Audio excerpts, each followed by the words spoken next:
Bonsoir, c'est l'heure de politique en partenariat avec Slate.fr. Bonsoir Jean-Marie Colombani. Alors l'actualité de la semaine, Emmanuel Macron appuie sur le champignon. Il marchait, désormais il accélère. Il fait son parcours, mais on s'interroge sur sa destination. À droite, les primaires approchent et les candidats sont pour l'instant un peu spectateurs du duel Sarkozy-Juppé. Mais y aura-t-il des surprises? Et enfin, le Front National se normalise vraiment.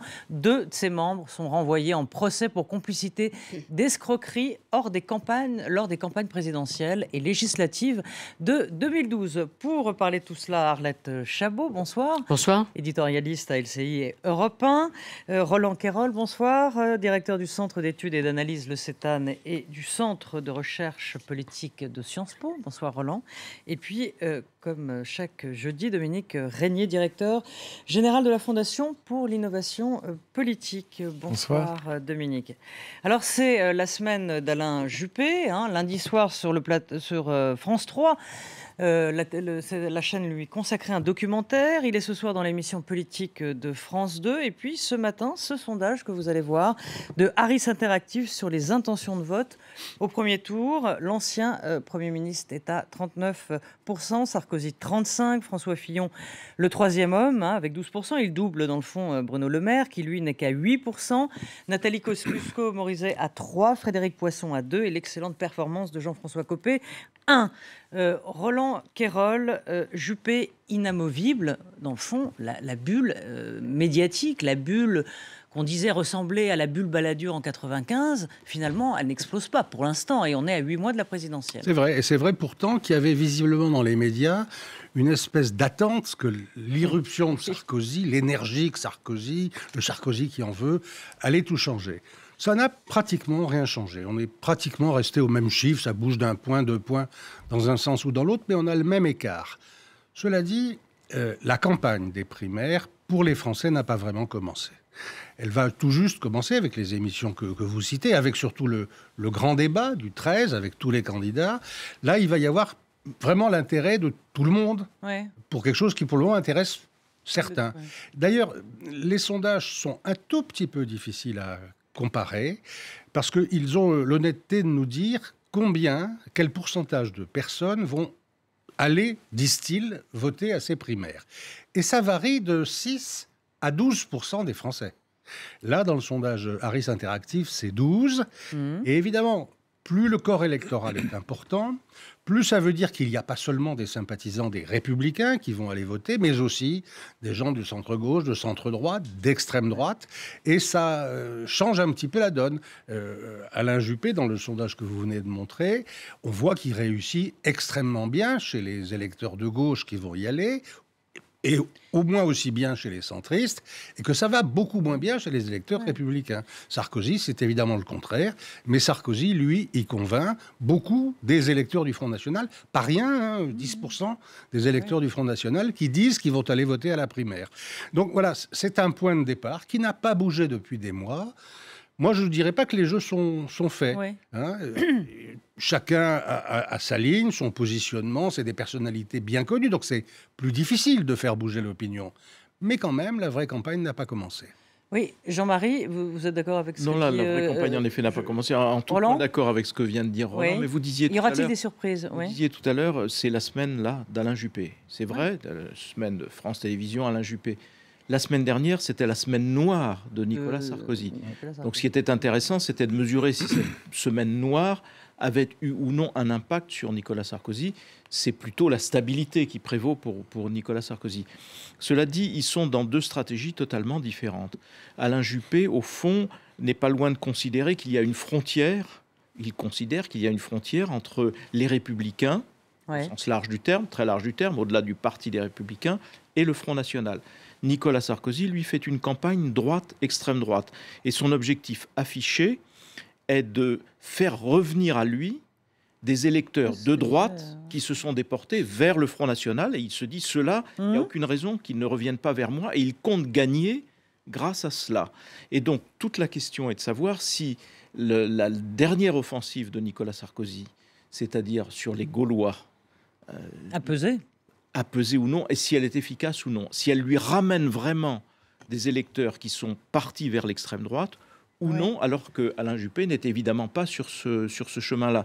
Donc la sanction là, c'est plutôt stabilité et que ça n'a pas fait bouger grand-chose, alors que Nicolas Sarkozy pensait vraiment, avec cette histoire de nos ancêtres les Gaulois, vraiment marquer un pas décisif. Donc c'est ça la question. Dominique, après Arlette, Dominique, qu'est-ce qui sépare, dans le fond, Juppé et Sarko pour vous? Alors bien sûr, les fameux 3 I, identité, insécurité, immigration, et l'identité heureuse d'Alain Juppé, ça on le sait, mais qu'est-ce qui les sépare pas idéologiquement, mais peut-être sur le caractère. Qu'est-ce qui... Ça, je ne suis pas très caractérologue. Je ne sais pas bien. Ce sont de toute façon des positionnements différents.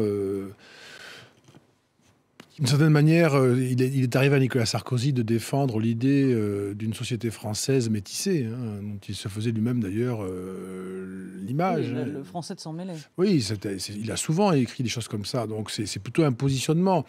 Il y a une construction là qui est liée à cette compétition. Ils ne peuvent pas se trouver sur la même place. L'un surjoue l'identité heureuse, l'autre surjoue le conflit entre les valeurs. Je ne sais pas si c'est de l'extrême droite d'ailleurs. Parce que autrefois, l'extrême droite, elle disait il faut en finir avec les Juifs, il faut assassiner les Arabes, il faut en finir avec la démocratie. Bon, c'est pas ça qu'on entend. On dit nos ancêtres sont les Gaulois. Il faut pas que les filles portent le foulard dans les universités. Bon, ce sont des questions sur lesquelles on peut avoir des accords ou des désaccords, mais je ne sais pas si c'est de l'extrême droite. C'est des positionnements très différents. Effectivement, Nicolas Sarkozy met l'accent sur quelque chose qui déstabilise une partie des Français et qui a à voir avec, au fond, à la fois les traditions, les coutumes, mais aussi les valeurs. Les valeurs. Sommes-nous dans une société qui est en train de lâcher prise sur l'égalité homme-femme? Sommes-nous dans une société qui est en train de lâcher prise sur la liberté d'opinion?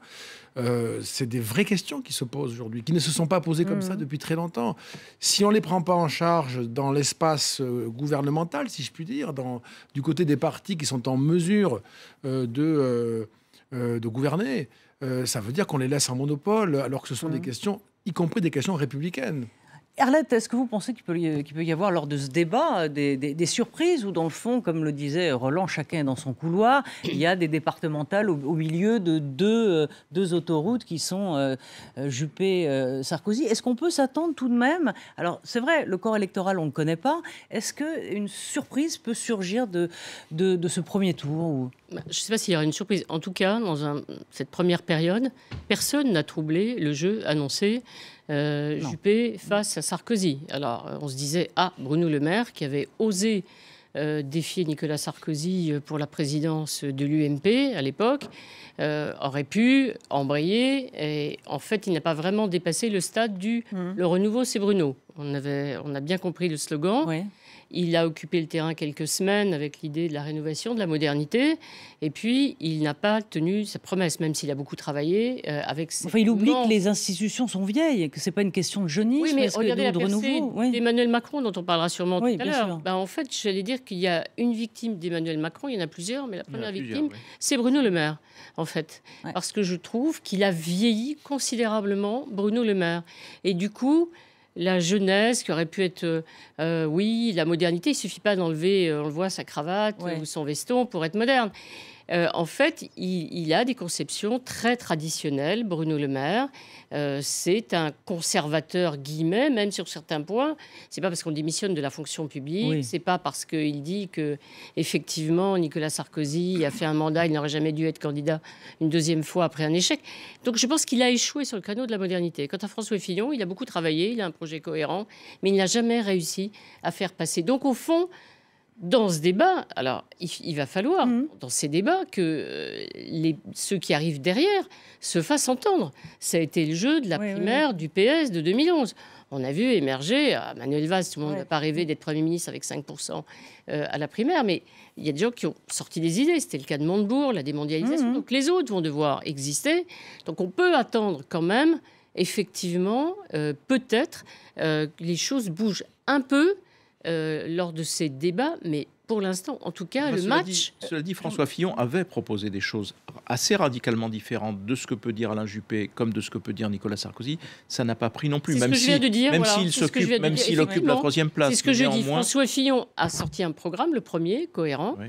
Et ça n'a jamais marché parce qu'il n'imprime pas non plus. Alors, on veut très vite, parce qu'il ne nous reste qu'une minute, écoutez ce que disait Alain Juppé, qui veut un peu se donner, le type un peu coincé, qui veut se donner des airs modernes. C'était lors de ce documentaire sur France 3. On l'écoute. Demander aux gens qui disent Juppé il est très conventionnel, qu'est-ce qu'on va se faire chier Je les emmerde.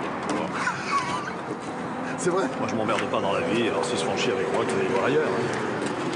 Est-ce qu'on entend un président de la République quand il vous fasse marrer? Non, bon, enfin, ce genre d'argument vraiment est absolument insoutenable. C'est ça qui rabaisse la politique. Voilà, Arlette, vous parliez de modernité. Est-ce qu'on sent que là, Alain Juppé a envie de se donner un petit coup de moderne avec la veste sur l'épaule? Je les emmerde. S'ils se font chier avec moi, qu'ils aillent voir ailleurs.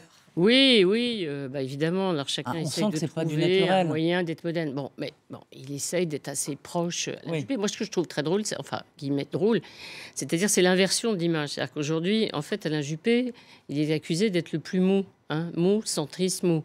Nous, on l'avait quitté sur droit dans ses bottes. Ouais. Donc, il y a une espèce et tout le monde autour de lui a peur qu'au fond, le Juppé, droit dans ses bottes, un peu autoritaire, hautain, qu'on avait quitté en 97, si en plus il nous emmerde, droit dans ses bottes et il nous emmerde. On sent bien qu'on lui dit souris Alain, détends-toi, ne t'énerve pas, réponds aux gens gentiment, ne sois pas agacé par une question de journaliste. Mais je trouve que l'inversion d'image en quelques années, en 10 ans, est quand même assez étonnante. Merci, c'est la fin de cette première partie. On se retrouve très vite, juste après ce flash d'infos. À tout de suite.